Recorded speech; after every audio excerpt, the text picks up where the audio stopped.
So yung first menu natin ay kinilaw. Ano? Kinilaw na tawag sa palata.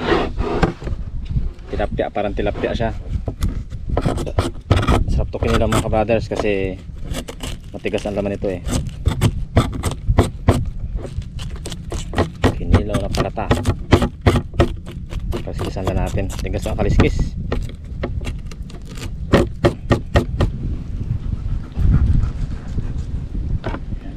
Kaliskis yung kinilaw mga ka-brothers. Yung natira nitong laman saka yung ulo dadala sa pakain sa aso. Ayan. Ayan laman. Okay, ito na po mga ka-brothers. So hiwain lang natin ng maliit papino.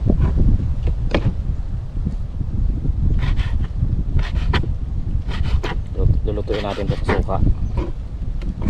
Ating ingredients sa kinilaw mga ka-brothers, sibuyas, yung namamayat na luya, paminta, kamatis, simuyaw ang tawag sa amin, kalamansi, sili. Yan mo, saka yung sukang niyog. So kaya ko inuna ko tong mga ka-brothers kasi para maluto siya sa suka habang nagluluto tayo ng ibang ating mga putahe. Mga ka-brothers.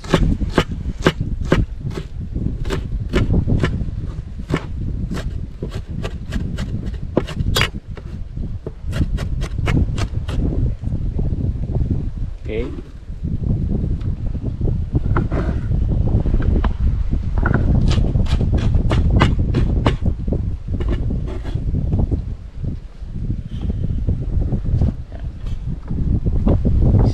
Pula, siling green, pampaanghang.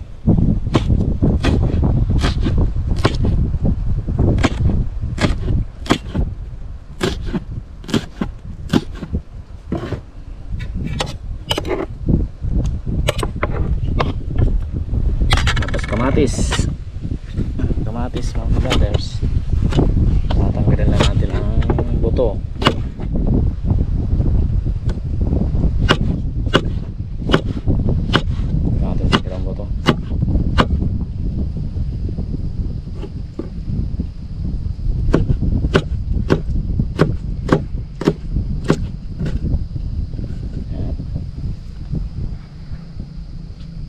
Mansi ang gawin natin dito, hinahati lang natin mga ka-brothers.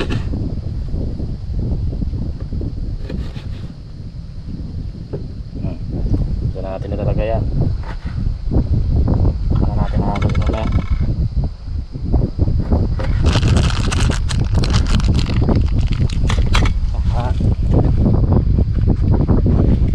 Lagyan natin ang asin.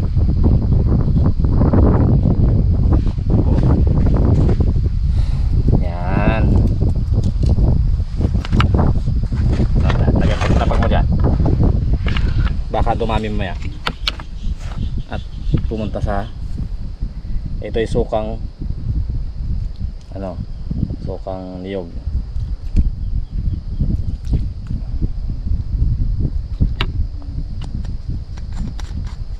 Ito po itong kinilaw. Sarap yan mga brothers. Tuturugin na natin ng kalamansi.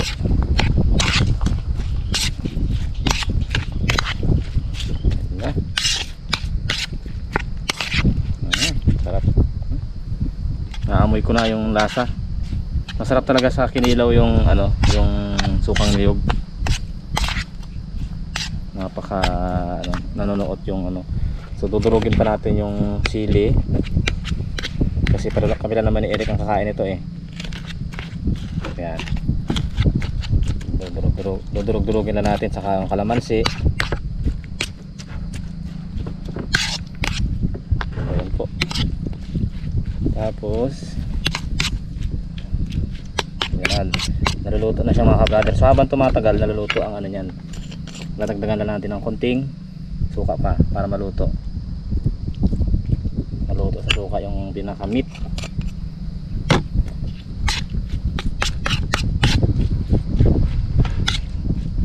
So yan na mga kabrothers,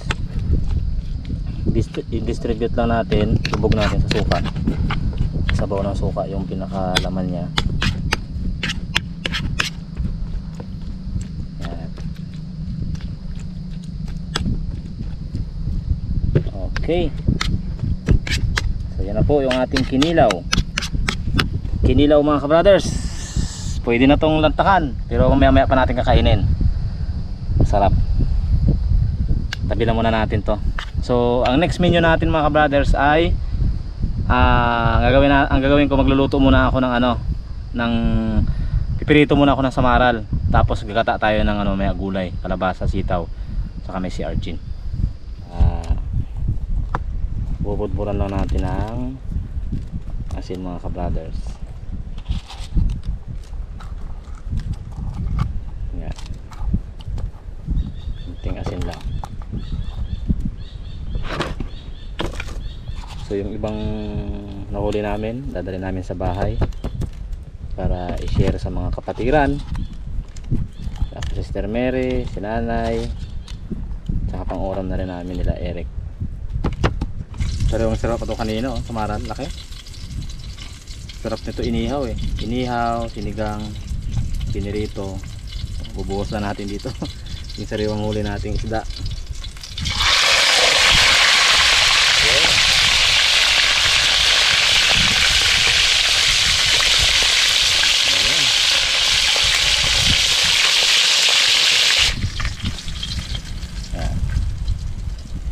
Palang ulam na to laking samaran. Pag binili to sa restaurant, itong isang ganito nasa 100 pesos, 70 to 100 pesos yung ganito sa amin. Pag nasa bandang mga city na, ito ay mga nasa 150 na, ito isang piraso lang. Ayan. Yan na po yung ating piniritong samaral. Pwede nang lantakan. Simple lang pagkakaluto ni Kabrother Ed. Mga kabrothers, kasala natin. Meron tayong kalabasa, sitaw,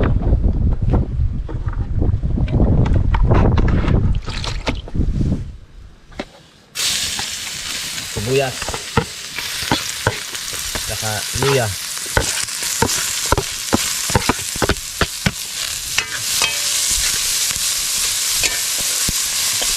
Ayan, unahin natin ang sitaw mga kabrothers. Tapos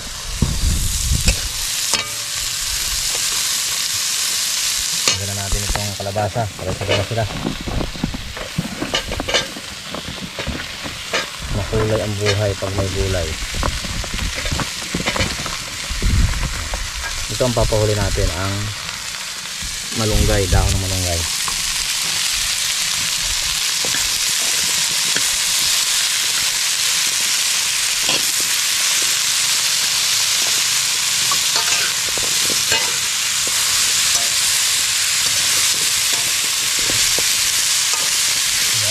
So yun po, habang nagpakulo tayong tubig, ay pinapainitan natin yung ating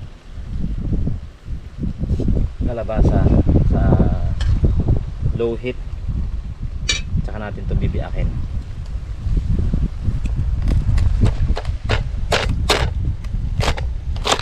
Yun mga kabrothers. Medyo wasak na yung kanyang medyo wasak na yung kanyang taba.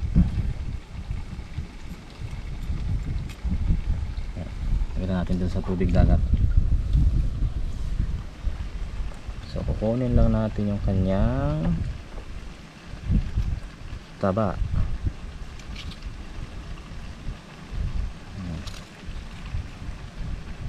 Yan.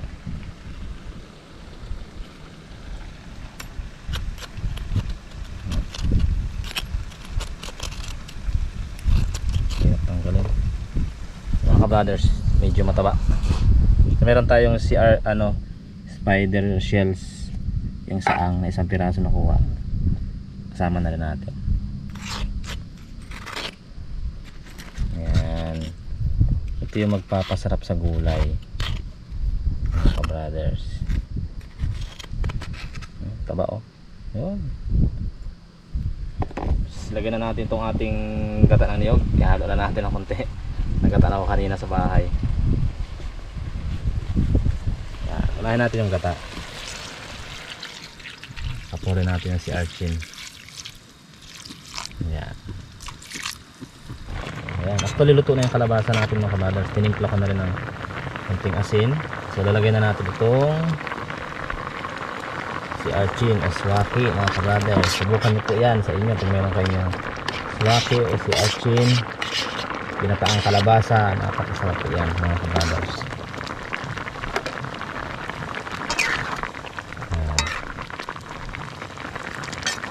Yung dagdag ng linamnam, lapot. Mga kabrothers, oh, sarap. Ang lapot pa ng gata. So mas pinapalapot niya yung gata mga kabrothers. Pinaka-toppings natin yung dahon ng malunggay.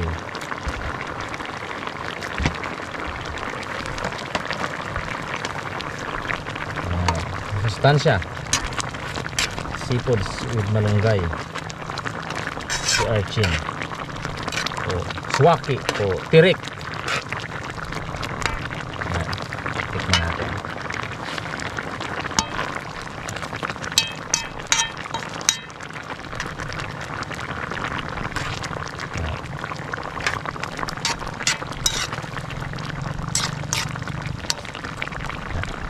Lunch mga kabrothers. Una meron tayong yan, kinilaw. Luto na sa suka mga kabrothers, oh. Kaya inuna ko itong gawin para maluto siya sa suka. Yan kabrothers. At ang piniritong samaral, napakalaki, sariwang sariwa, kaya ng bagong huli. And then meron tayong ginataang kalabasa at sitaw. Hindi lang siya simpleng ginataan kasi meron siyang si Archin mga kabrothers. Yan oh. So masarap po yan. Okay, let's go, that's it mga kabrothers. Kain po tayo dyan mga kabrothers. Yung nakagutom rin ang mga isda at magluto. Buti na lang kanina atyak pa tayo. Yun. Siyempre ako ang kuya. Akin yung malaking samaran. Sawa na si Eric dito sa samaran mga kabrothers eh. Kabrother Ed. Yun, grabe sarap. Kinilaw, yan sa'yo. Ito ginataan. Sarap mga kabrothers. Sarap pa ganito. Tapos ang hangin, sariwa. Hindi na kami sa probinsya. Sariwang hangin, sariwang isda. Thank you Lord. Okay yun. Napasalamat na tayo sa Panginoon. Okay.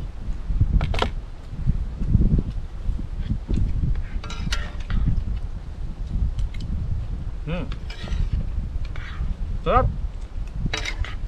Malinamnam. Mga brother,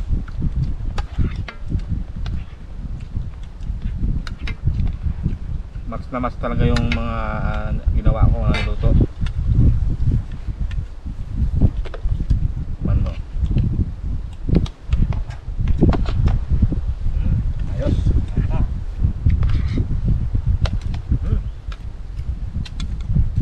Ay.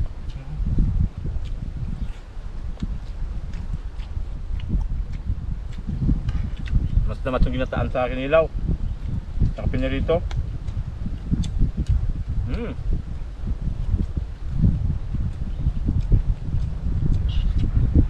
Kain po tayo mga kabrothers.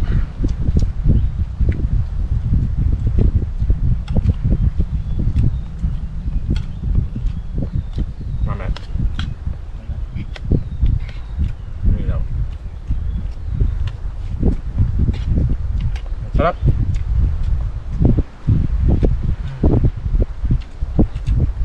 Nilamnam ng mga anong mga kabrothers. Gatan.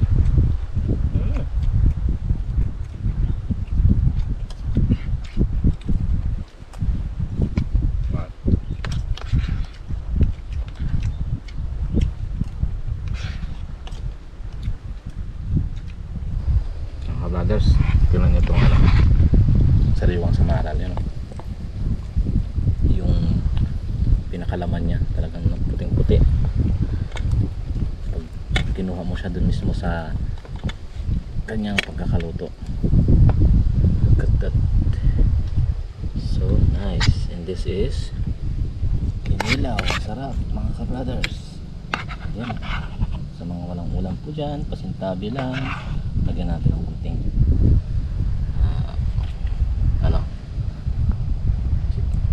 sili. Yan, halo lang natin dito, lagyan natin ito and go to the mouth. Sarap. Ang kinilaw. Sarap mga kabaders.